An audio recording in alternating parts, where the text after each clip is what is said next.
fantastic commemorative events marking the 100th anniversary since the Bolshevik Revolutions of 1917. I'm Lisa DiBartolomeo, and I'm the director for the Slavic and East European Studies program, among other things. And we've been marking the 100th anniversary in a lot of different ways with many different lectures and events over the course of this semester, and we have some more coming up. So if you're interested in those, there's one tomorrow night that I would highly recommend with renowned West Virginia writer Denise Jardina, who will be talking about the socialist revolution in West Virginia, what happened. And that will be at 7:30 in the Robinson Reading Room in Wise Library downtown.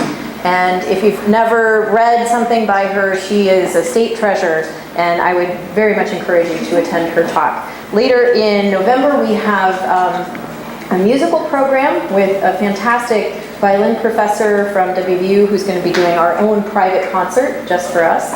And then in December, we have Comrades and Flappers, the sexual revolution in the 1920s in Poland and Russia. So several things to look forward to, and at each of them, you should get a button, a commemorative button in our series. If you're interested in learning more about the program in Slavic and East European Studies, please come and talk to me, email me. If you pick up one of the flyers, the Revolutionary World website is listed on there.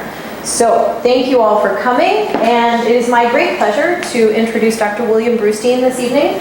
Dr. Brustein has had a long and distinguished career, both as an educator and as an administrator, serving at such distinguished institutions as Ohio State University, University of Pittsburgh, nobody boo, and the University of Illinois, Urbana-Champaign. We are lucky to have him here, and he is now the Vice President for Global Strategies and International Initiatives, as well as being an Eberly Family Distinguished Professor of History in our very own History Department. He also has a faculty appointment in the Departments of Sociology and Political Science. So probably if you have a question, he's going to be able to answer it. He has so many publications, I can't even begin to list them all, but some of them are particularly apropos for this evening. Most recently in 2015, The Socialism of Fools, that's a question mark, Leftist Origins of Modern Anti-Semitism, and that's from Cambridge University Press, 2015, as well as Roots of Hate, Anti-Semitism in Europe Before the Holocaust, also Cambridge University Press, 2003. So it is my great pleasure to introduce Dr. Brustein, and I hope you'll remain and ask questions once he's finished. So please join me in welcoming him.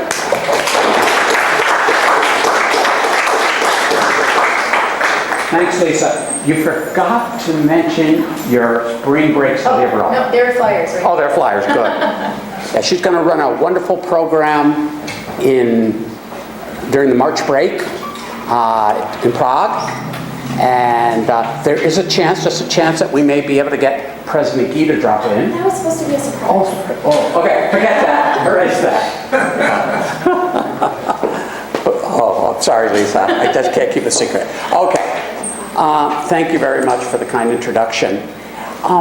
What I'm going to do is to take you through some of my works over a span of maybe 20, 25 years with respect to some key questions. Questions that, since I was a young child in the late 1940s and going into the 50s, that perplexed me, that I needed to understand as a child growing up in Connecticut with relatives who had perished in the Holocaust, and trying to make sense of that.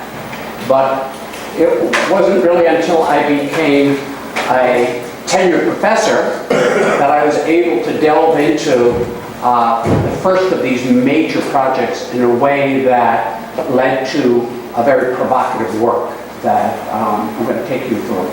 So let me begin. Where did I put? Over there. Okay. With the questions that my research over the years has focused, has dealt with, and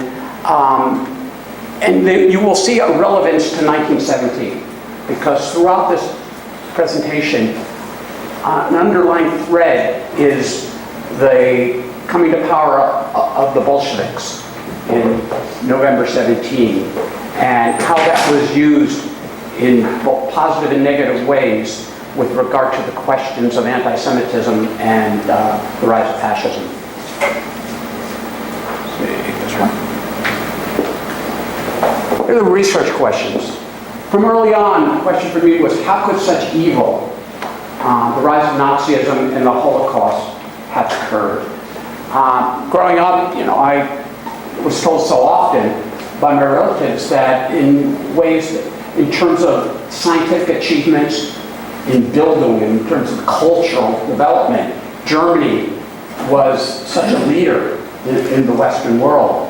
But to try to understand how a country that was so developed, so high in terms of what one considered then levels of education, could perpetrate the Holocaust, and that Hitler could come to power in such a country. So that was one one question that permeates my writings, my research over the span of 25 years. Another one, who became Nazis and why? What kinds of individuals would join a party that in many ways was the epitome of evil? And what were their motivations? Sure, I became conversant with the literature, but I was never satisfied. It never seemed to me that a literature that stressed the irrational components of the attraction could brought into the fold 14 million votes in the July 1932 election, which constituted 37% of those who voted. But keep in mind, there were 9 political parties running in that election. So to get 37%, the Nazis were far and away ahead of all the other parties. Or the fact that there were 7.5 million members of this party. And in terms of what my research would show with respect to the number of membership cards, when it wasn't easy to join the party, particularly after 1933, when the party comes to power, the party made it very difficult for people to join. Another question, how important to the rise of Hitler and Nazism was Jew hatred? Now, anti-Semitism is often seen as something that was intrinsic in Hitler's appeal and Hitler's writings, whether it was Mein Kampf or others, but how central was hatred of the Jews to the rise of Hitler? We'll look at. Why did anti-Semitism reach such heights before the Holocaust? I'm going to show you, particularly from the Roots of Hate, that by 1938, on the eve of World War II, the level of indifference and apathy in Western Europe, and even in the United States, had reached such a high level when it came to the fate of the Jews. And how do we explain that? How do we explain the societal and temporal variation in anti-Semitism before the Holocaust? One thing my research has shown is that it wasn't just a flat curve or a flat line in terms of anti-Semitism as expressed in acts and attitudes. There were peaks, there were nadirs up and down, and some countries had much higher levels than others. How can we explain temporal, societal variation in levels of anti-Semitism before the Holocaust? How does anti-Semitism differ from other forms of ethnic, racial, religious prejudice? Whether it was prejudice against the Roma, Sinti in Europe, or discrimination against African Americans in the United States, or Irish in Great Britain, or you can go down the list of Chinese in Indonesia. So many different forms of prejudice that are racial, religious, ethnic. In a pantheon, where does anti-Semitism fit in? How is it similar? How is it dissimilar from these other forms? And then finally, could it happen again? And so these are the questions that have been with me for many years. And so while I go through, I'm going to start with the first set of questions. I want to circulate here, but I'll need them back. Lisa knows these books. 3 of the books that have dealt with these questions, because I can't cover in a span of a 45-minute lecture and then opening it up to Q&A all the salient points I'd like to make. I would hope that most of them are covered to a large degree in these three books. This first one here is The Logic of Evil, which was a very controversial, provocative book that came out in 1996 by Yale University Press. The second is The Roots of Hate, and with Anti-Semitism in Europe, which is a Cambridge production. And then the most recent one, The Socialism of Fools. So let me start here. You take a look at just pass them around, and I'll get them at the end.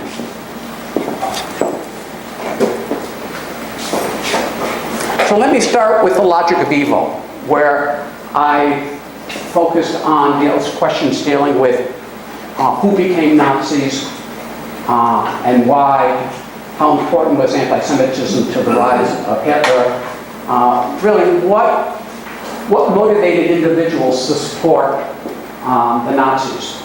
Let me give you a little the backstory on this book, The Logic of Evil. I learned after the first book I wrote. The first book I ever wrote was on French political regionalism. It had the title of The Social Origins of French Political Regionalism, 1849 to 1981 in Western and Mediterranean France. Are you asleep yet?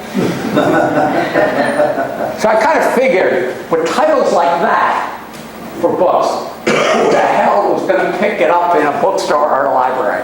So I started to think, you want people who aren't academics, and you want to write in a way as well, people who aren't academics to look at your stuff, to read what you're writing. And so I figured that in terms of early marketing here, more catchy titles. The Logic of Evil, The Roots of Hate, Socialism of Fools. And the new book I'm writing is called Phantom Enemies. But that's annoying. So you see, started thinking, try to get their attention through titles. So The Logic of Evil. Let me tell you a little bit about the backstory to this study. After I had gotten tenure, because this is the book I always wanted to write, I wanted to understand this question of who became Nazis and why. The problem was this: most of the studies out there, and again, I'm a comparative historical sociologist, but I'd like to use empirical evidence to support my cases, which becomes harder when you're looking at 19th and early 20th century to get the kind of data, the measures, to test hypotheses. So when I wanted to understand who joined the Nazi Party, and I wanted to understand their motivations, I ran into the problem that most studies were done on voting behavior at the aggregate level. What I mean here is that they looked at let's say, a German Kreis or a German county, and could have 1 million people or hundreds of thousands of people, and looked at the percentage of the vote there, votes cast, voted Nazi. And then they looked at other attributes of that county. For example, what percentage was agriculture, what percentage was Catholic, what Protestant, what percentage had skilled workers, unskilled, all of that. And then they drew correlations and would say, looking at this, it's more likely that Protestant farmers would vote for the Nazis based on this aggregate level. In methods, we call this the ecological fallacy, because what you find at one level doesn't mean it's going to happen at the other level, at another level, which is particularly individual. So I wanted to find out or get to the individual level. And so I wrote away to historians and I asked them, if you really wanted to do the study, something close to being a definitive study of who became Nazis and why, where would you have to go to get the data? And they said there's just basically one place. And that's the Berlin Document Center, which was in the Zehlendorf part of Berlin, which was a former Nazi telephone monitoring center. And God, if I get time at the end, I'll tell you a little story about how difficult it was getting in there. The Nazi Party membership records, and there were 11 million records, but only 7.5 million of them were originals, housed there. Okay. They were captured by the U.S. Army in 1945 in Munich and moved there and put alphabetical order, which created a big problem if you're trying to be, what should I say, do a statistical study that is not going to be questioned by others because of the skewing of last names, surnames in Germany. So they said that I have to get in there. So it was a long about way. This was before 1989. This was in really 1988, 89 when I found out about this. Had a Fulbright research fellowship. Put together a team of my students. I was a professor for 13 years at the University of Minnesota, Twin Cities. 4 undergrads, 4 grads, created an education abroad program, got funding from the Mellon Foundation, the National Science Foundation, a lot of different foundations, to bring over 8 students during the spring and summer of 1989 to Berlin to work with me in the Berlin Document Center. Okay. In collaboration with my German colleague, Jürgen Falter, who was at the Freie University in Berlin, to go through these 11 million cards, because they were individual membership records. Okay. And so the research design here, to test the theory that I had developed to explain who became Nazis and why, is based on the richest data collection ever of individual Nazis that is in the context of 850 other variables of all the Gemeinde, all the towns and cities in all of Germany that my colleague had collected for the period of 1919 to 1933. So it's a very rich data set that both the logic of evil is based on. Now, the theory that I developed comes out of what in sociology and political science they call rational choice, cost-benefit analysis. I was going against conventional wisdom and arguing that, and what I wanted to do was to test a theory that individuals who would join the Nazi Party when they had a choice before 1933 would join it on the basis of their calculation of the cost and benefits that they derived from their material interests. Okay, this was my model. Against such theories that say that it was mass society, it was like Hannah Arendt would argue, the dregs of society that became Nazis. And so I had derived a number of hypotheses from this theory, not only to explain the difference between who might vote for the Nazis, but take that next step of going from voting to joining. Because joining this party in these years before 1933 was a relatively high-risk event. You could be beaten up on the street by leftist gangs, you could be arrested, you had to pay dues during a time of depression, you had to give up time to go to party activities. So it wasn't cost-free. It's much easier to go in and vote for the party in private elections and, secret ballot than it is to be a joiner, to participate, to wear the uniform, to attend meetings and participate in activities, pay dues, etc. So my model also tries to explain why is it that only one of the 10 people who voted for the party made the next step to join. So it's all in that book. So let me now take you through some of the findings here. One, about the party. Many have argued that the Nazi Party, when you looked at voters and members, constituted a disproportionate representation from what they called the lower middle class, small independent farmers, artisans, etc. We did not find that at all. We found it drew from all classes, and it was much more represented in the working classes that people had argued before. And we had the data from the cards on occupation so that we could show that. So it was truly a cross-class party. It drew from all sectors of the party. Whoop, I pushed on one. Okay, good. Yeah, back. Autarky and Keynes. Again, many had argued, and I went against this argument, that there wasn't really much in the way of a program that the Nazis had besides hyper-nationalism and xenophobia and hatred of Jews, and and other minorities, and Aryan superiority. When I read very closely the speeches, the Volkische Beobachter, the major Nazi newspaper, some of the secondary literature, it became clear to me that there was, unfortunately, and we hate to admit it, more to the Nazi programs than people have given them credit for. In particular, the Nazi Party stood out during this period of their running for elections between 1925 and 1933 for being the only major political party in Germany that took a Keynesian perspective. That one, because Germany had suffered this terrible crisis in 22-23 with inflation, when you see these pictures of Germans carrying wheelbarrows around of marks just to buy an egg, that most of the parties in Germany wanted to be very, what should I say, austere in terms of the budget. Don't prime the pump, don't create more currency, don't create more jobs. But the party takes a Keynesian view. John Maynard Keynes even goes to Germany in 1932, and he was no fan of the Nazis, but when asked about political parties out there, he mentioned, which is often forgotten, that of all the political parties in Germany, the one that had it right with respect to solving the depression that Germany suffered worse than most countries during the Great Depression, was the Nazi Party.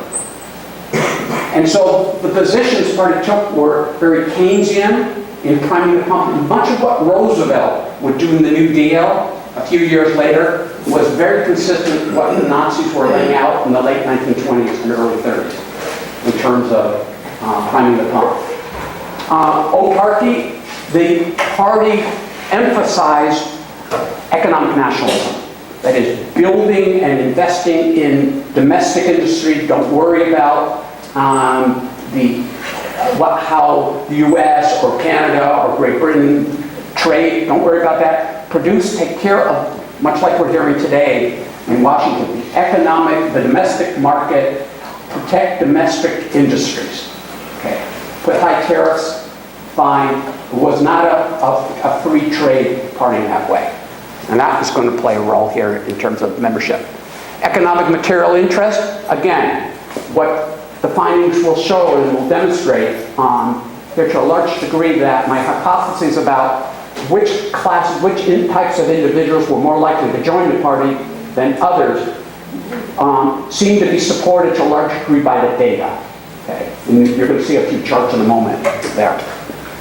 And in terms of the groups based on material interest, you're going to find Protestant farmers, workers in domestic-oriented industries, and unmarried women.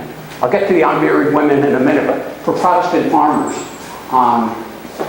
and a big part of that was that the Nazi Party's position on inheritance, and particularly with 50% of the German population at the time being in agriculture, that was one that was against what was being practiced in the Catholic regions of Germany. If you know Germany, 60% of German population is Protestant, 40% is Catholic.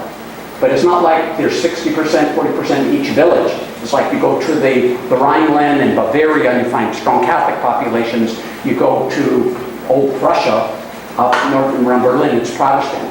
But in the Protestant areas, the practice of inheritance of farms was that it wouldn't be divided. It would be passed on to the eldest son. So the farm would stay intact. In the Catholic areas of Germany, the practice had always been partible inheritance, split up among all the male heirs. So farms would get smaller and smaller. The Nazis, when they came in, and even before they came in their agrarian program said, no, there will be one system, there will be impartible inheritance, there will be farms will have to stay intact, which many Catholic farmers did not like because they were going to lose out in terms of their access to land.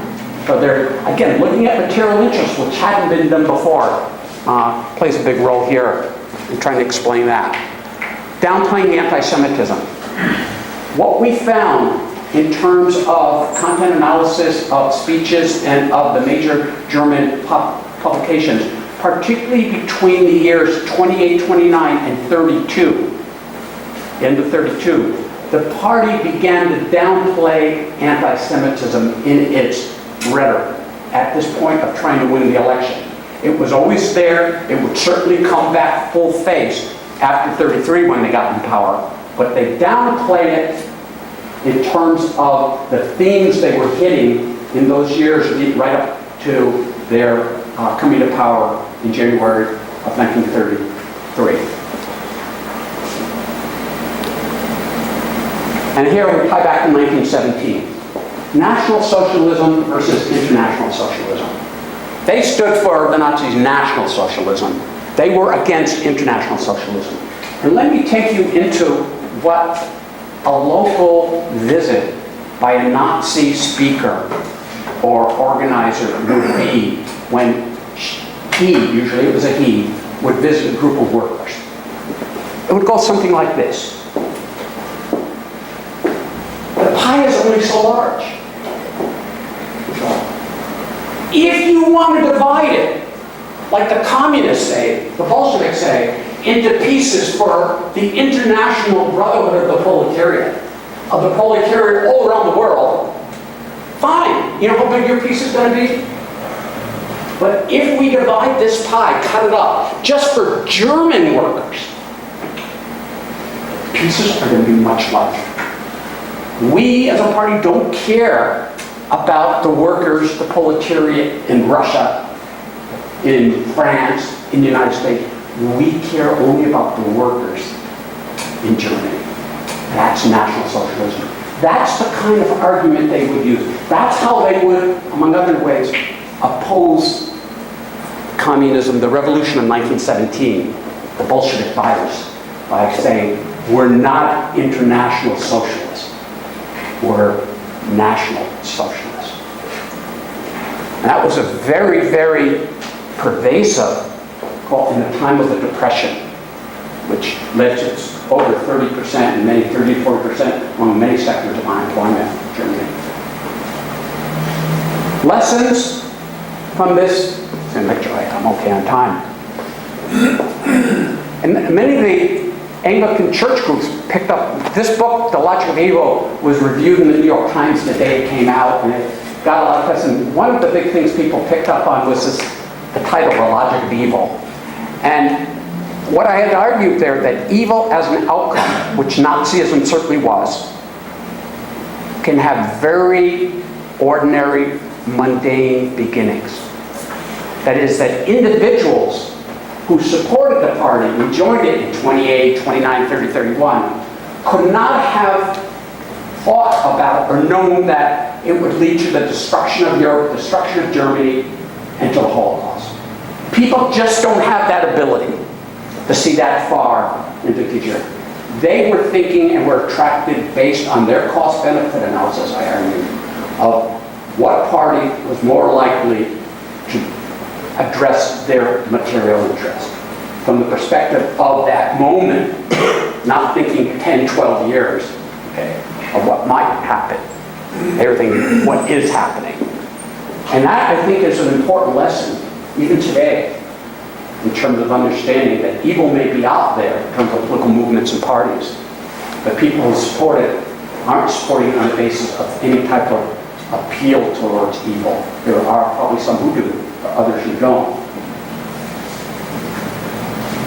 Watch out for evil movements masquerading by appealing to pocketbook concerns. That's what I think was key to the Nazis' success. Yes, they had that xenophobic, hyper-nationalist, very destructive agenda. But what they put out there, what they really focused on to a large extent in the years leading up to their getting into power, was pocketbook issues. Jobs, jobs, jobs. And you see on the title, who has the Logic of Evil? Could you, by Beta 5? Would you hold up the cover of that book, people? That's a picture of, in 1934, that I got from Hitler's own, the archive of his own photographer, of German workers building that first Autobahn from Frankfurt to Berlin.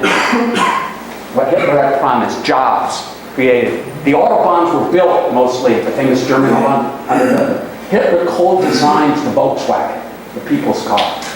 Okay, so that's what they emphasize to a large extent, and that's, to me, is a big fear, is that evil movements, by addressing your pocketbook, your stomach, can open the door, and then it's when it gets too late, as it was when they got into power, the real agenda, or the agenda that was being put on the back burner for a while, comes out.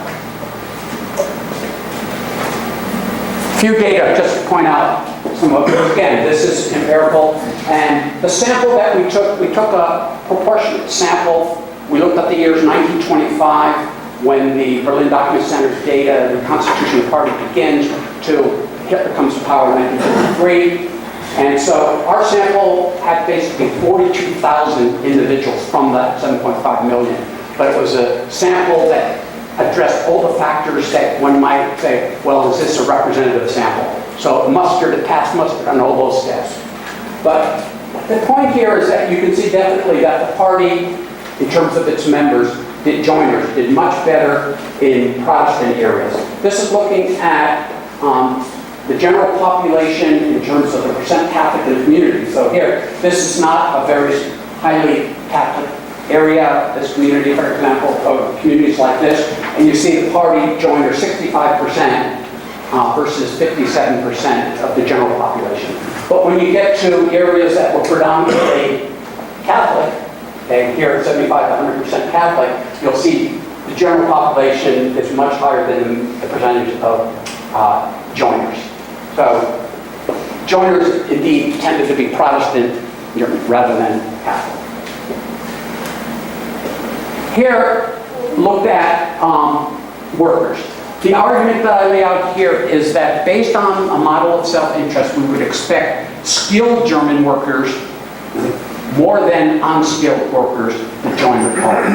And you can read, if you'll get a copy of The Logic of Evil or go to the library, you'll see the arguments I put forward, why I felt that would be the case, and then, check it against the data. Indeed, you see the differences there. That was overrepresented among skilled blue-collar workers versus unskilled. Now here, I had made certain conjectures about different industries that, in Germany in terms of whether they relied more on the domestic market versus the external market, the international market, exporting. Certain industries in Germany, particularly chemicals, electrotechnical, where Germany was a world leader, textiles, those industries were export-oriented. The party did not support those efforts. The party supported industries that were much more domestic. Industries such as metalworks, food production, construction, woodworking. Yeah. And you see, in fact, that when you look at these different industries, indeed, the overrepresentation of numbers of workers, there was overrepresentation in the more domestic inclined, the domestic-oriented industries versus the export-oriented ones. Interesting with the married women. What we found in doing the research in the Berlin Document Center was that 1 out of 7 members is female. Okay? It was a predominantly male-oriented party, which was consistent from many of the more extreme parties at the time. But I always remember, and this is why, and one reason I got into being a senior international officer, overseeing the international, because I saw what working with students, how they could be my junior research partners. And I would go on to create education abroad programs based on students working with professors as junior research partners. Because I'll give you an example of how we looked at this. One of the women in the group of my students in the University of Minnesota, every day working in the archives there, document center, said, Dr. Brustein, strangest thing, I'm going through the cards, and the women joiners seem so different from the males. And so we started talking, well, the whole group saying, wow, tell us about it. Said, the women seem to be older, they seem to be either single, divorced, or widowed for joining, and from basically a wealthier social class. So that interest. So in the book, I have a section really on gender and joining the Nazi Party. And it's interesting, and what we wanted to do was to test certain hypotheses. And we argued, look what the Nazi position was on women. You know, it's famous, the 3 Ks, not the Ku Klux. Kirche, church, it said women should be in the church, Küche, in the kitchen, and Kinder, making kids. The Nazi Party came out. And so you can imagine that women who were against that kind of thing would not be inclined to support this party. Well, think about that. And again, if you take it as I did from this cost-benefit rational choice perspective, if you're a married woman, you could see how, you know, that might not be, you know, something you'd be attracted to, because it's very clear what the Nazis did and didn't say. They said there should not be, in a time of depression, in the couple, 2 wage earners. What they said is that during this time of depression, it's more important that each family has someone who's gainfully employed. And so women who are gainfully employed, married to someone gainfully employed, those women should give up their job. Okay.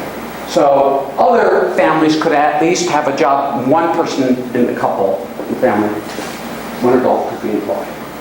So you can imagine if you're a woman and you're married and you have a nice job, the party is saying, you know, you should give that up and you should be thinking of the church, children, and the kitchen. But what if you're a single woman? You're not married. The party isn't saying anything. They say you need to support yourself, have a job. Okay? And could you see from the perspective of the single woman thinking, hey, I like this. Because not only are they not saying anything about me and the church and the children and the kitchen, but they're reducing my competition among females for jobs. Because they're saying the married women out. And that helped us in one way to understand this difference, because you look at it in terms of married males, you know, and unmarried. Look at the not married. 41% of the males not married. Females, 74.7%. And then you go down and work it up by class. Take, for example, in the new middle class where most women tend to be, 95.7 unmarried. And then for workers, 92 versus a much lower percentage from men not being married. So interesting, trying to make sense of the data from the theory. Okay, that's the logic of evil. Let's take you now to the roots of hate. And much like Emile Durkheim, I thought, and again, I was trained as one of my trainees as a sociologist. And Emile Durkheim is a great French classical sociologist. And what I liked about, many things I liked about Durkheim, but one thing, he'd write a book on a subject. And then like his first book on the division of labor in society. And then he'd end it by saying, you know, this book has looked at this problematic, this question. But another question now emerges that needs to be answered based on this research. And that will be the subject of my next book. And that's what these 3 books are. There's a line. So coming out of the logic of evil, the question became, how central was anti-Semitism to the rise of Nazism? Was Germany unique? And let me give you a little story how I really had to write this next book, The Roots of Hate. It was 1996. I was on my way to give a lecture at the Ethos-Loran University in Budapest on the logic of evil. And it was a long flight. And I had a copy of Daniel Jonah Goldhagen. Some of you may know Goldhagen. His book was called Hitler's Willing Executioners. Ran on for about 1,000 pages. And I was reading it, so I had a lot of time on the airplane in transit. And I knew Daniel, you know, and his book sold millions. Mine is much better, sold much fewer copies. And he retired. I'm still working. Yeah. Some of his central arguments. German anti-Semitism is exceptional, it's unique. It was eliminationist, unlike anti-Semitism elsewhere. It was qualitatively and quantitatively different. and that in many ways the Holocaust could have only been perpetrated by the Germans. And that just bugged me, because it bugged me as a methodologist in that he didn't, in making his case in 1,000 pages, he only really talked about the German case. So how can you, I said to myself, make this case if you're comparing it to others, saying it's qualitatively and quantitatively different, if you're not looking at other countries, if you're not using a similar measuring stick to test whether indeed Germany was unique, as he said. So that said, I said to myself, I got to do another study. And it became The Roots of Hate. And again, I was fortunate to get big National Science Foundation funding, other foundations funded me, and I put together an international research team. And I ended up looking at anti-Semitism from really empirically 1899 till 1939, just in Europe. And I chose, for the first part of this study, 5 countries. And again, I had to choose countries that basically weren't part of the Ottoman Empire, the Hohenzollern, or the Romanov Empire, because borders would change by 1917, and I needed to have some consistent data points. So my 5 countries were, obviously, Germany, Great Britain, Italy, France, Romania. I would later add Bulgaria in subsequent articles that I published in the East European, get the Bob, what's the name of it? Politics Society, yeah, and some other journals. Where I do a Bulgaria-Romania contrast. So if you're interested, you can just Google me and you'll find those. So I wanted to look again, make it empirical, and to look at both anti-Semitic acts. And so we used the American Jewish yearbooks, which first come out in 1899 every year. We have 13 different categories, you'll see in The Roots of Hate, of acts that we have that we could use to measure for each of the countries. And then we wanted to get, that is behavior acts, we wanted to get attitudes. Because it's one thing to burn a synagogue or to attack a Jewish person on the street, which would be reported, or to give an anti-Semitic speech in a parliament. It's another thing to express anti-Semitism in terms of attitude. And so the best measure I found, looking at this time of 1899 to 1339, to look at the major newspapers in each of the 5 countries, the 2 major independent daily newspapers, and how they spoke about or wrote about Jews. And we created, and you'll see it in the book, a 34-question coding instrument to code each article. We looked at these papers from, I did from 1899 in my team to 1939. We looked at the 15th day of each month for any article that talked about Jews for that whole period. Plus we looked at critical discourse moments. That is what William Gamson, renowned sociologist, wrote, is that certain events, and again, could somebody hold up the cover of that book and face it? That is a picture I got out of Yad Vashem in the Hebrew, in Jerusalem. That was on one of the front pages of the New York Times, that picture that's around, in 1938, right before the Avion Conference. And yeah, if I have time, I want to read just a passage from there. Okay? And this was about the Avion Conference, how bad it got for the Jews in July of 1938. Okay. I'll bring it back. And so this was a picture you'll see of a Jewish person here, map of Europe with a swastika. And it says go, but everywhere he goes, there's a stop sign. Okay. So let me just read this as you get a sense of what the situation is like. Well, let me bring my reading glasses.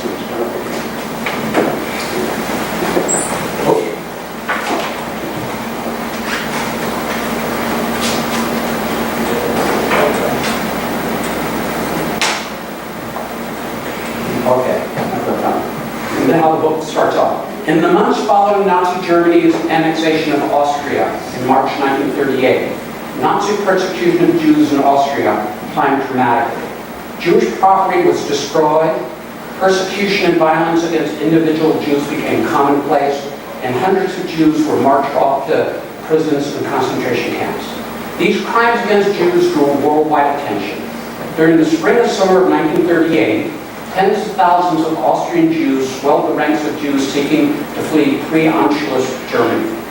In the early summer of 1938, Nazi Germany offered its Jews to the world.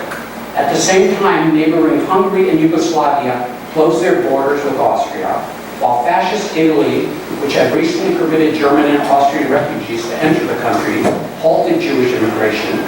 Belgium, the Netherlands, and Switzerland allowed small numbers of these Jewish refugees to enter. Great Britain instituted a special new visa requirement, sorting out Third Reich Jews from other refugees. President Franklin Roosevelt, responding to the pre-refugee settlements in the U.S., called the International Conference on Refugees. Delegates from 32 countries assembled in the French resort town of Avion-les-Bains between July 6 and July 14, 1938, to discuss ways to help Jewish refugees fleeing the Nazi Third Reich. Many delegates attending the Avion Conference publicly professed their sympathies for the Jewish refugees, and the conference chairman, Myron C. Taylor, a former head of U.S. Steel, invoked a plea to those assembled that governments act promptly to address the refugee problem. However, most countries, including Australia, Great Britain, and the United States, offered excuses as to why they could not accept more refugees.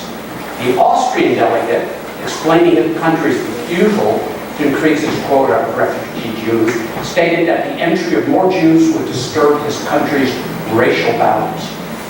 Frederick Blair, representing Canada, proposed that the Avion delegates do nothing to alleviate the Jewish refugee crisis in order to force Nazi Germany to solve its Jewish question internally. The official delegates from Hungary, Poland, and Romania used the opportunity to propose that they too be relieved of their Jews.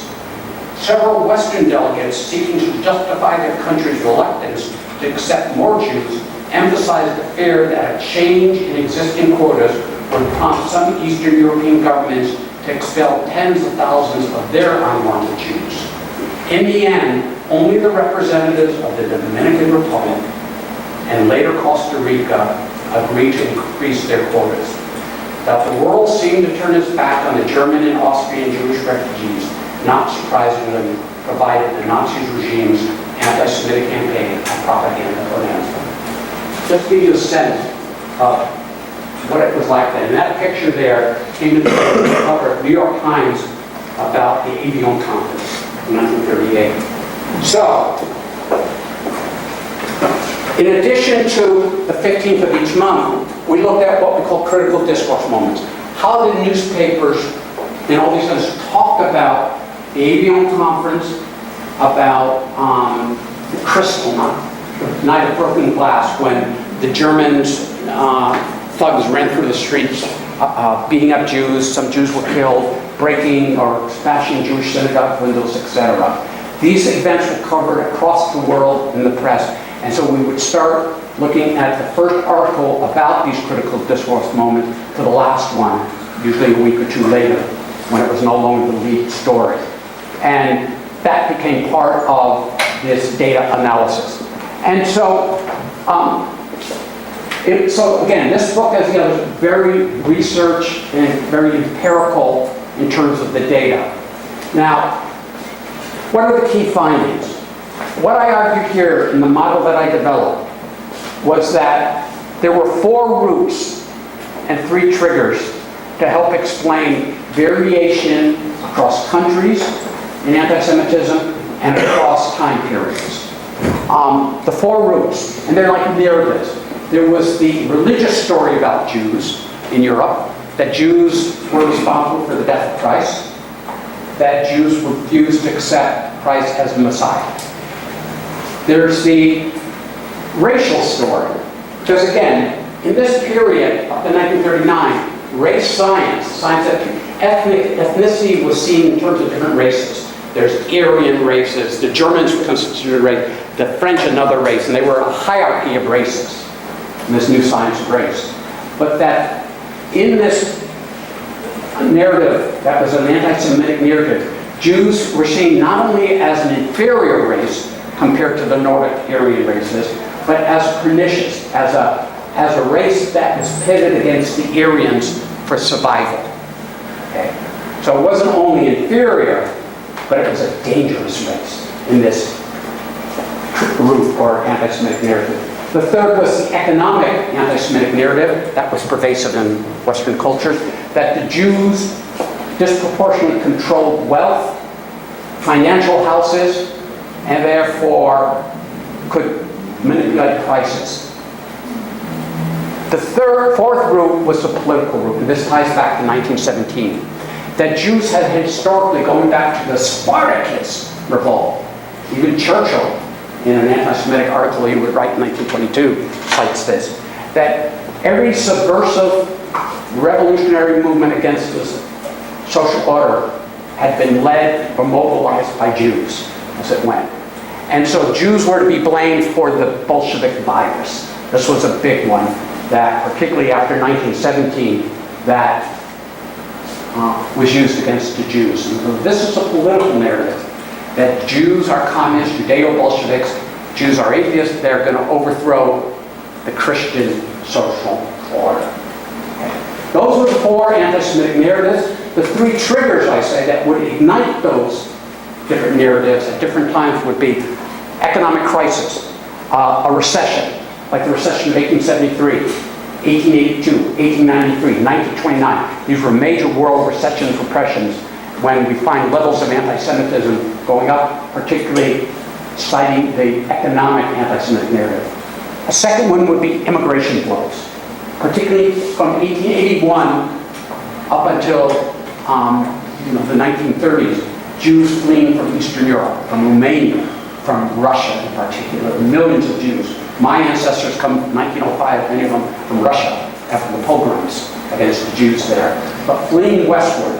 And that would ignite particularly the racial and the religious anti-Semitic narratives, because many of those Jews would be competing for lower class jobs, but also many of those Jews were more religious who were leaving, and very different from the more assimilated Jews that Europe had been familiar with.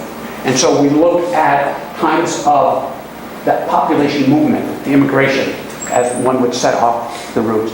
And the third trigger was in elections, particularly times when the left, the socialist and the communist parties in the elections would do much better. And the ability to identify leadership of those movement parties with Jews. And that would be a trigger too, as we would see, in terms of explaining societal and temporal variation. What we find in doing the analysis, the highest levels of the countries we looked at, Romania and Germany. Romania, as you'll see in a few moments from a chart, throughout the entire period led the way in terms of anti-Semitic acts and attitudes per 1 million population. Okay. Germany, interestingly, and this is part of where, again, Goldhagen is wrong. You'll see in a moment that German anti-Semitism wasn't that distinguishable from Italy, from Great Britain, France, up until 1933. Hitler does make a difference. Okay. And we test that throughout. Low levels, Italy and Bulgaria. Very interesting. Italy up until the Manifesto of the Racial Scientists in 1938, when Mussolini was completely over.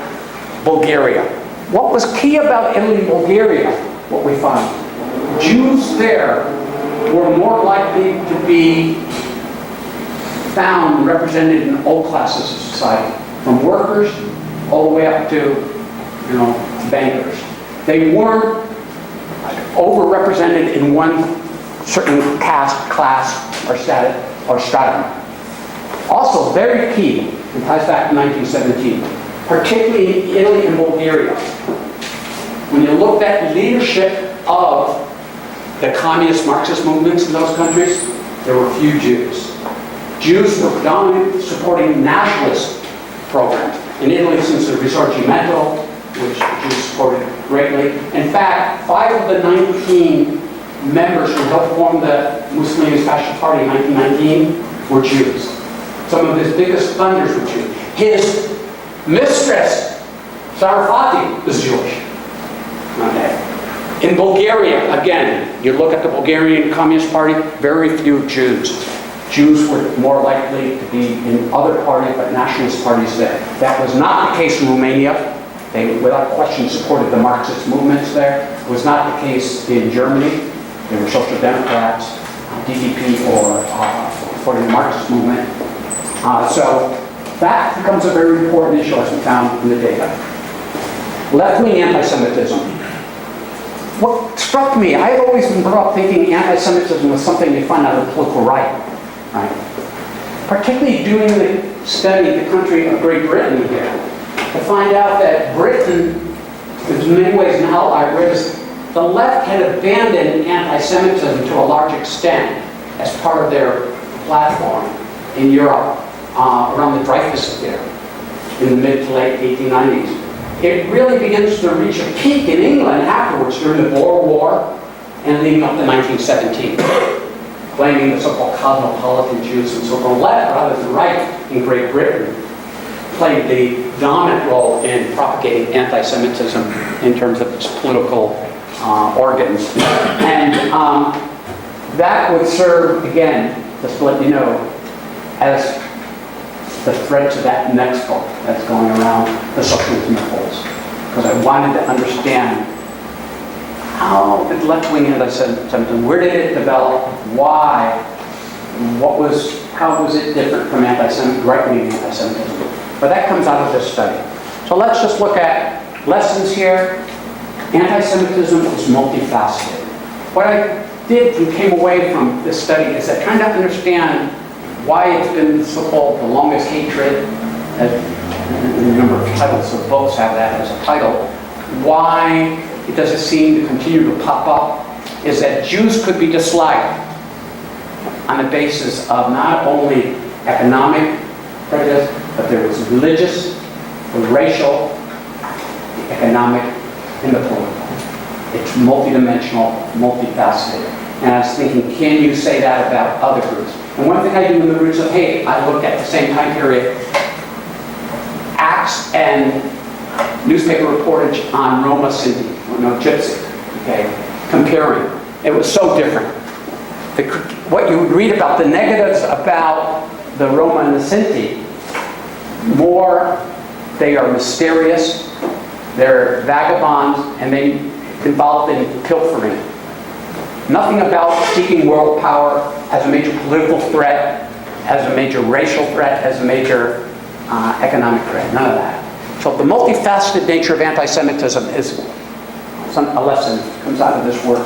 The importance of assimilation, as I mentioned, what I think can help explain low levels, particularly in countries like Bulgaria and England to a certain extent, but Italy in particular, was the degree to which the Jews were able to assimilate. Politically, in terms of economically, and learning the language. In Romania, so few Jews, and there were many, learned Romanian. That was not the case in Italy or Bulgaria. They learned the language. And Germany was not unique here.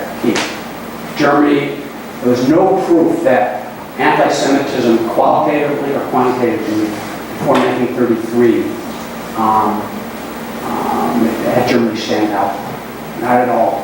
And that book does a lot at looking at that kind of issue.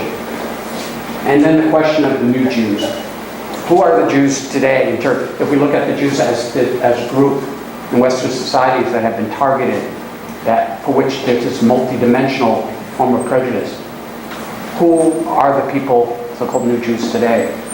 And I wrote that book, The Roots of Hate, what came out in 2003, now it's 2017, and I argued they're the Euro Muslims.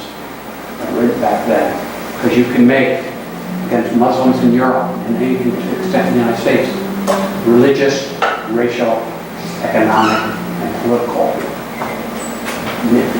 derived narratives against them. We will see, unfortunately. Here's just some ending from the data from this book, and you can see again, in terms of the acts, anti-Semitic acts between 1899 and 1939. Romania is the outlier here, Italy certainly the flow. Though Germany is second, these happened between 1933 and 39. Up to 33, Germany is much lower. In terms of anti-Semitic acts by year, by country, again, this one's where it's hard to read, but it's called is Romania. Okay, Romania standing out there. But then Germany, actually, this dark one, Germany's picking up here, 1933. Here is looking at newspaper articles in terms of coverage on Jews, and you can see starting in 1899, this is Dreyfus there, a lot of reportage. And then, particularly during the war, Jews weren't, First World War, I'm not talking about that much, there were other issues. But then after the war, particularly in 1921, 22, with large population movements again in Eastern Europe, Jews, and then you see as it begins into the 30s, Jews are the focus of a lot of newspaper reportage, mostly negative. In fact, what we do by looking at the two major newspapers in Germany, one in Munich, one in Berlin, is that up until 1933, when we coded favorable, non-favorable, or unfavorable, most articles about Jews in Germany up to 1933 were favorable. 33, it totally flip-flops from that on.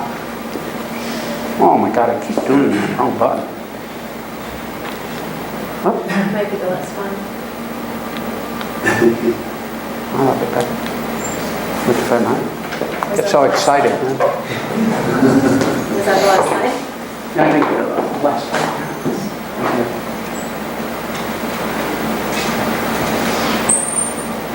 Yes, that's the last. Was that the last one? Hey, that was the last slide. Oh, I forgot. Okay, folks. You know, I've talked for about an hour now, right? We've got a half hour. I'm going to leave questions. But again, thank you very much. I wanted to take you through what I've been dealing with when I'm not a senior international administrator for about 25, 30 years, my research.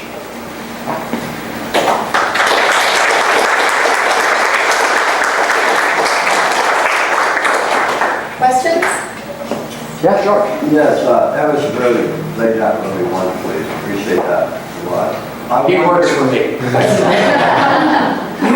This is a tough question. I want to know how you felt during the American Civil Rights Movement in the 1960s and had that influenced your work on this type of topic. Yeah, I mean, my history, came from a family. My father was fired from the New York Times because he attacked Joseph McCarthy in articles, and in those days people it was resistant. So I came from a family that had this type of very pro-civil rights, leftist tradition. So yeah, I was very much involved both in Europe and the United States in the demonstration. I can say I was arrested both in France and in the United States for anti-war. I got deported from France for calling for the French government after the police cracked my head on May 3rd when the war started. So no, it influenced me to look at these issues, to try to understand prejudice, hatred, the rise of particularly right-wing extremism, and it pushed me in the direction of becoming a sociologist at the time, because sociology seemed to be the field that people who were involved in leftist-type social movements gravitated towards. So yeah. But now I'm so bourgeois, right? David, right? That's a good question, Louis. You know, as you described both your books, it almost seemed to me as though you were sort of, both books sort of suggested a kind of Arteserian-based superstructure with the logic of evil really focusing on the materialism approach and the economic situation of the individual causing the roots of hate, or the roots of evil, whereas the second book, the roots of hate, focused more on the sort of ideological notions there. I mean, do you see that as the sort of progression of the anti-Semitism growing through Nazism? It sort of began in that sort of economic realm, but at its height it was really ideological battle that was being fought. Yeah. Well, you know, it's an interesting perspective that you present there. I still felt that when I did the logic of evil, I was coming out, I was really entrenched in this rational choice perspective, okay, at the time. But then I started thinking more that that was kind of a straitjacket in my thinking here, and that I need to open up a bit more. And so I think in the roots of hate, it's not as materialistic or driven by the economic base for creating the superstructure, but more it seems to flow back and forth. I became much more Weberian than, because if you look at the difference between Marx and Weber, Marx says it all starts with the economics, and that determines what culture, everything. Weber would argue it's, culture plays a very important role, but he was not as, what should I say, dogmatic in terms of, he was more open. But at the same time, in the roots of hate, I do argue that those groups that were most affected by, let's say, the economic decline, by competition from the new immigrants coming in, by the threat that the Marxists would take over in their area, were more likely to express the anti-Semitic types of behavior. So there's a bit of that there, more of that kind of basic economic knowledge, but not to the extent that But I do move much more to the role ideology, you're right, does play in terms of driving a number of these factors, in which I think certainly in the socialism of goals. Yes, back there. Hi. You argued that in the previous studies for the logic of evil that you saw them accurate because they were taking the voting from the precincts. Yeah. How do you think those compare to the studies that you did by looking at the cards? Maybe I need to I want to make sure I understood your question here. Let me get a little closer. Okay. Go ahead. How do you think your studies that you did for the logic of evil compare to studies that you deemed inaccurate? I felt, what I believed and what I tried to demonstrate with the data was that many of the studies which had emphasized the irrational motives of people to join the party, such as Hitler's charisma, okay, or the fact that Hannah Arendt, who was a great scholar of this period, had written that the people who were more likely to join a party like Nazi Party were what she called the dregs of society, the unemployed, the uneducated. But what I found here is that no, they weren't basically unemployed, okay? They weren't the uneducated, and many, just as well represented among very well-educated people. So these were the kinds of models. There were other models that emphasized this was strictly a lower middle class party. And I was able to show through the data that no, the party was as well represented in the blue-collar working class as well as among the elite classes. So it was in that way that I was able to demonstrate that these prior explanations would have to be questioned again. Yes? So a lot of the discussions I've seen about Nazi political ideology recently have been arguments over whether they were on the left or the right. So I was wondering what you thought about that. Yeah. In many ways, the writers, it wasn't so much Hitler, but some of his people in his ranks who were considered to be the ideologues, like the Feder, like the Gottfried, a number of them had written that the party stood for a third way. I mean, it's hard. Tony Blair would use this term too, but a number of politicians over the years have used it. We have a third way. You have the right, you have the left, or you have capitalists and you have communists, and then you have a new third path. And so, in many ways, if you look at the party's programs before 1933, before comes to power, they grabbed things from the left and they grabbed things from the right. But they would also, in many ways, change things because in the early years, Hitler, in his first 21 or 25 points in the early 1920s, forming the Nazi Party, came out and was against private property totally, which was truly leftist. But once the party began to evolve and he took the legislative course, to try to get elected power, it moved away from that and said that property that was not speculative property, property that was property that people had bought and had worked and were working on, that was okay. But property that people would buy, maybe it was attacking the Jews here, through investment, to be opposed in the party policy. So there were some of those things. So yeah, with Nazism, you could find elements of the left, you can find elements of the right. But much of the literature typically puts it in the camp of the right because they were authoritarian, one party, anti-worker, they would use those types. But when you look at the program pretty carefully, I found elements of both. Yes?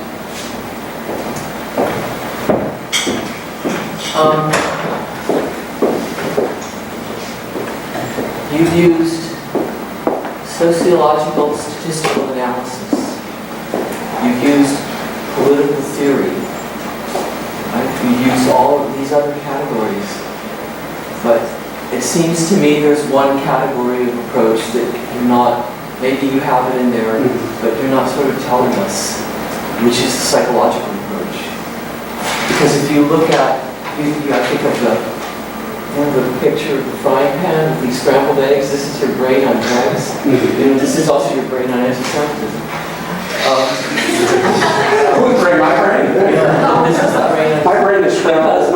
you have those four groups, right? The religious groups. The Jews are the cause of the murder of Christ. The Jews won't accept it, right? The race, the Jews are the different and pernicious race. Economically, the Jews are the problem, the root of the economic problems. Politically, the Jews are the one. All of these things fit together in a pattern of scapegoating. Right? They're the cause. And so it's like you have people who, and the point that it differs from, that it can be found on all different social levels. It's sort of like racism against blacks in America. You had poor people who were racist. You had Woodrow Wilson, the elite. Right? So there's a psychological kind of root to this, it seems to me, that may be more fundamental than any four of those particular analyses, maybe behind them, underneath them. Well, you know what? Again, I mean, it's something certainly to look at carefully, but what gets me about, or I'm feeling comfortable with psychological explanations, and this happens today too, even when we talk about gun control, what does gun control have all about this, is that it's almost arguing that you are to find certain psychological traits or behavioral traits that are more prevalent in one society than in another. That Americans are more violent. There's something in Americans, in our genes or in our psyche, than let's say Australians or other people. And that's always bothered me about that. And what I was trying to do in this book was to explain spatial and temporal, to a large extent, variation in anti-Semitism. And from the beginning, I can't assume that there are more Michiganers or more mixed up people in one country than another. So that's why I didn't move in that direction. And that's probably because I may have approached as a sociologist. But it's something to think about. So let me get to some of the other questions. Yeah? You had mentioned like it was better to not be a part of the party and everything with just voting and how hard it was to get into the party. How did they manage to convince people to look past the cost of being part of the party and join up? Oh, excellent question. Yeah. And it's interesting, one of the charts in the book that I couldn't talk about looks at civil servants in Germany during this period. And in 1930, the Brustein government comes out and says, any member of either the Nazi Party or the Communist Party of Germany, that's KPD, who is a member of the party, will lose their job if they're civil servants. And you see how underrepresented civil servants are. But as we get closer to 1933, the Nazi Party, before it comes to power, starts saying when it looked like they may be coming to power, anyone who does not join the Nazi Party who's a civil servant will lose his or her job when we come to power. And you see in the book, I said the numbers of civil servants so overrepresented as we get closer to the Nazis coming to power. Okay. So what they were able to do is, in terms of reducing disincentives, so in areas where there were fewer leftist demonstrations and fights where there would be a threat of being beaten up, okay, we see higher rates.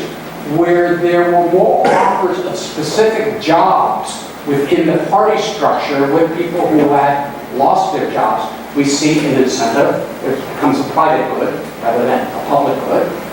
And we see the fact that where people, what the Nazi Party did in a very ingenious way is they ran a competition, I speak about in the book, for speakers. They wanted speakers who were local people who could speak about the local issues but frame them in according to the Nazi rhetoric. And the ones that were able to draw the largest crowds would get a higher percentage of what people paid, like a mark to get in.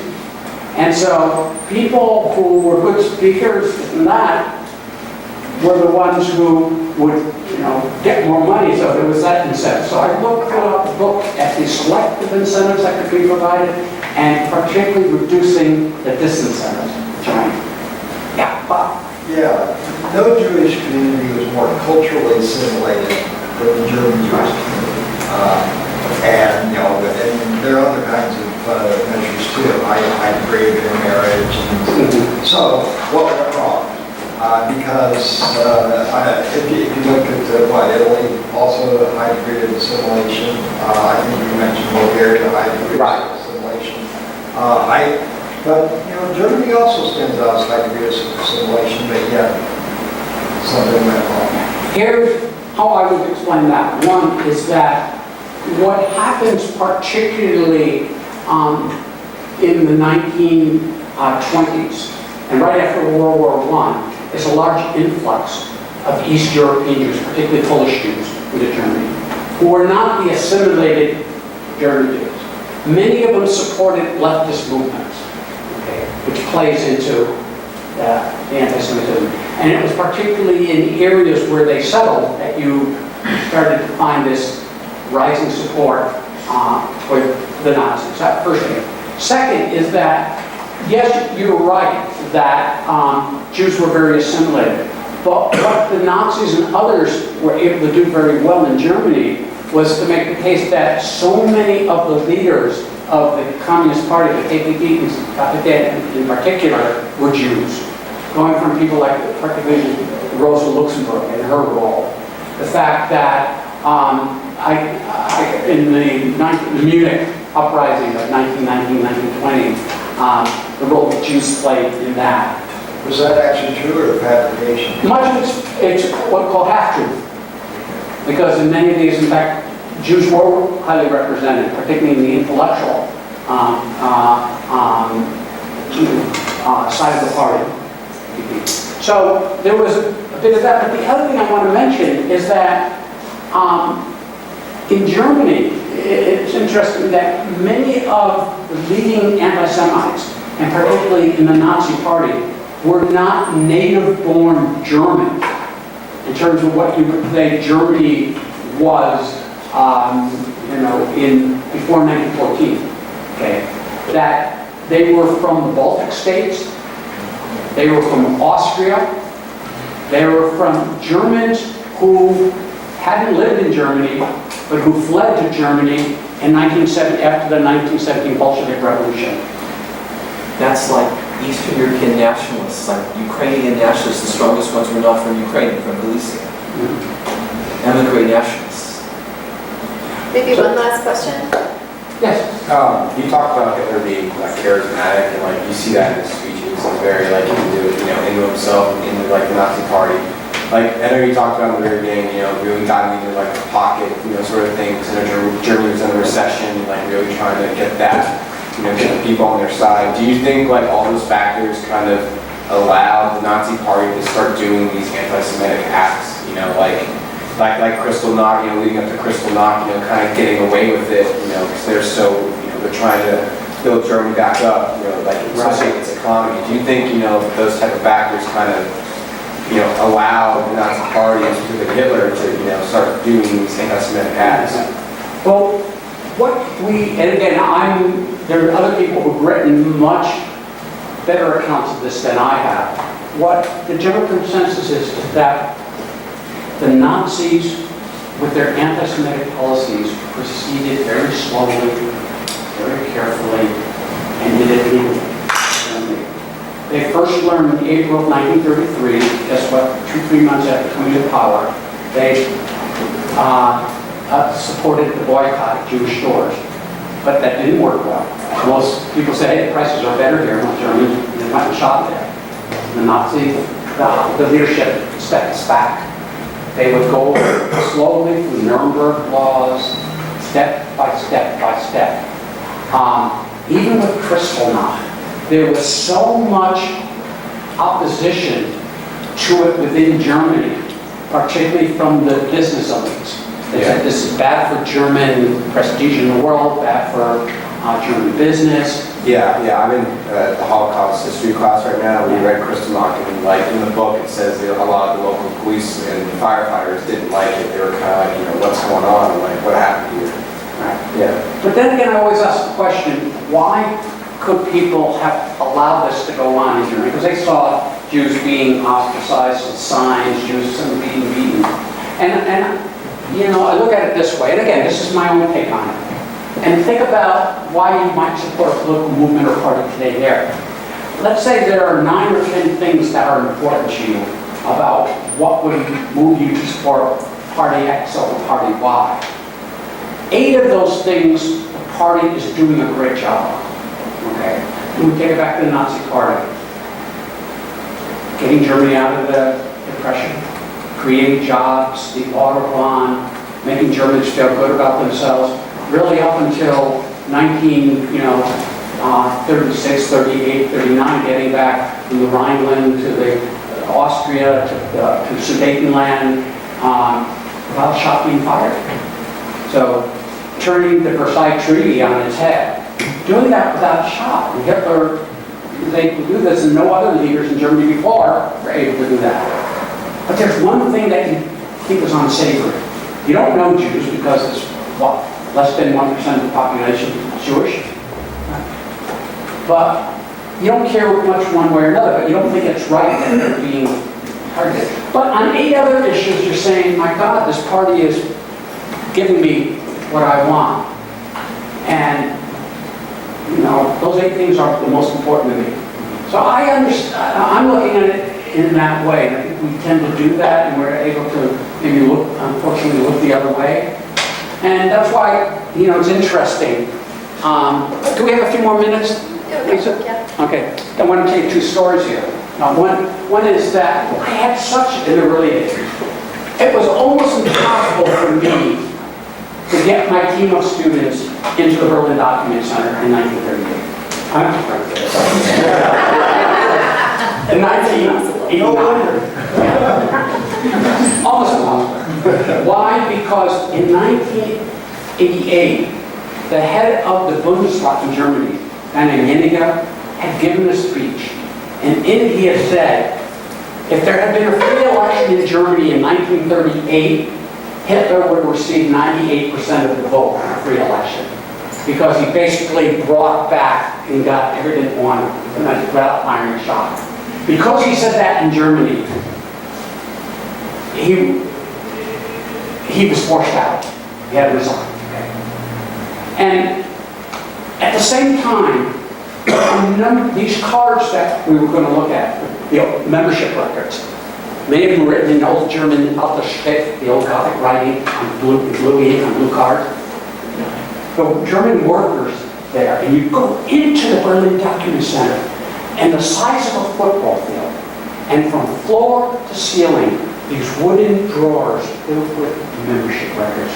It's amazing. But some of the German workers there were being paid by people in government and in business industry in Germany who were members, had membership, get rid of their cards. And that was found out. So here it is. I find out to do the study I want to do, I have to get in the Berlin Document Center and bring my team of students. So I write the head of the Berlin Document Center, who's a colonel, Colonel Simon. And I said, Colonel, I'm this American scholar, University of Minnesota. I'd like to do a study into the Berlin Document Center and bring my 8 students with me. So I write, in those days we didn't have email, and all that kind of stuff. I write this letter to him, and 2 weeks later I get a letter. Thank you, Dr. Brustein, for your letter, but I cannot give you permission. It's the political climate in Germany at this time, and it's the fact that there's security issues with cards being taken. Okay, and we have to get him on this. So he was cutting off my whole project that I've been waiting my life to do. Okay. So a few months later, this is 1988 when I wrote him first, I'm in Germany. I'm in Hanover, giving a speech on French political regionalism, some other stuff. Well, I'm in Hanover, and the conference ends, and I call up the Berlin Document Center and ask to speak to Colonel Simon. And he gets on the phone. I said, oh, Colonel, I'm in Germany. Can I come over to Berlin to talk to you about this project? He said, did you get my letter? I said, yeah, I got your letter, but I'm in Germany, and I figured, I'm pretty close. I know if it's not that far from Berlin, I could just take a flight over. And he said, no. He said, you can't work in here. Your project is a no-go. So, conference ends, I fly to Berlin. And I'm in a hotel. And I get on the phone, and I call the Berlin Document Center. And say, Colonel, I'm here in Berlin. Don't you understand English? And I said, yeah, I understand, but come on, I'm in Berlin. I just want to, look, if you could just give me a few minutes, just let me face-to-face talk to you about it. He said, well, the only way I'm going to get rid of you is to tell you in person. So come on down, and boy, it's hard to get there, as I mentioned. It's in the Zerlinov, if you've ever been there. You have, on the outside of the Berlin Document Center, there are German police with their guns, protecting it. There's a 12-foot barbed wire fence around the whole thing. If you can get through the German police, and you have to walk through a forest to get there, you then cross a moat, and there's 2 U.S. Marines at the entrance with big, and whatever they have, those big weapons, big guns, sitting there, and they will check you out, okay? So it's really set up not to, so they lead me to his office. And he starts going through all this thing that I told you about, the Eniger and the cards being stolen, and this and that, a few of the cards. And I'm looking at his wall while he's talking. And there are 2 pictures on this wall. One of President Ronald Reagan, who is still president, and the other of a picture of a football game.